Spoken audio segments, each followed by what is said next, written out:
তৃণমূল কার্যালয় থেকে উদ্ধার সরকারি নথি, উদ্ধার আধার, ভোটার, রেশন কার্ড সহ একাধিক সরকারি নথি। তৃণমূল কার্যালয় থেকে উদ্ধার হয়েছে সরকারি নথি, উদ্ধার হচ্ছে Aadhaar card, voter card, ration card সহ একাধিক সরকারি নথি। নবদ্বীপ থানার পুলিশের সরকারি নথি উদ্ধার এবং তৃণমূল কার্যালয় থেকে উদ্ধার সরকারি নথি।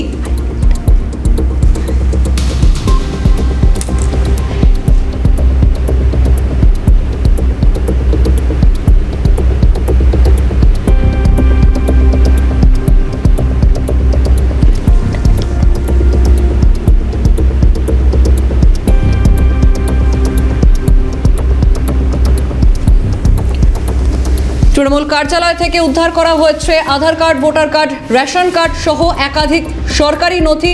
নবদ্বীপের 7 নম্বর ওয়ার্ডের বসাকপাড়া এলাকায় চাঞ্চল্য। নবদ্বীপ থানার পুলিশ সরকারি নথিগুলি উদ্ধার করে নিয়ে যায়।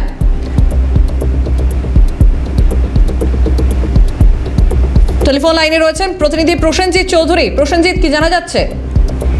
একদমই দেখো, নবদ্বীপের তৃণমূলের 7 নম্বর ওয়ার্ডের যে দলীয় কার্যালয়, সেই কার্যালয় থেকে কিন্তু উদ্ধার হয়েছে বিপুল পরিমাণে রেশন কার্ড, ভোটার কার্ড সহ বিভিন্ন সরকারি নথি, যার মধ্যে রয়েছে মৎস্যজীবী কার্ডও। এবং সেই ঘটনাকে কেন্দ্র করে কিন্তু চাঞ্চল্য ছড়িয়েছে এলাকায়। এবং যেটি জানা যাচ্ছে যে 7 নম্বর ওয়ার্ডের যে বসাকপাড়া এলাকা আছে, সেখানে কিন্তু গতকাল রাতে তৃণমূলের যারা কর্মীরা আছে, তারা বিজেপির কর্মীদের কাছে কিন্তু দলীয় যে কার্যালয়ের চাবি তা কিন্তু তুলে দেয়। এরপরে বিজেপি কর্মীরা যখন ওই চাবি খুলে যখন অফিসে ঢোকেন এবং আলমারি যখন খোলেন, তখন কিন্তু দেখা যায় আলমারির ভেতরে বিভিন্ন, শুধু নবদ্বীপের 7 নম্বর ওয়ার্ডের না, নবদ্বীপের বিভিন্ন এলাকার সাধারণ মানুষের রেশন কার্ড, ভোটার কার্ড সহ বিভিন্ন যে সরকারি নথি তা ওখানে রয়েছে। এরপরে কিন্তু তারা নবদ্বীপ থানাতে খবর দিলে নবদ্বীপ পুলিশ এসে কিন্তু সেই কার্ডগুলো উদ্ধার করে নিয়ে যায়।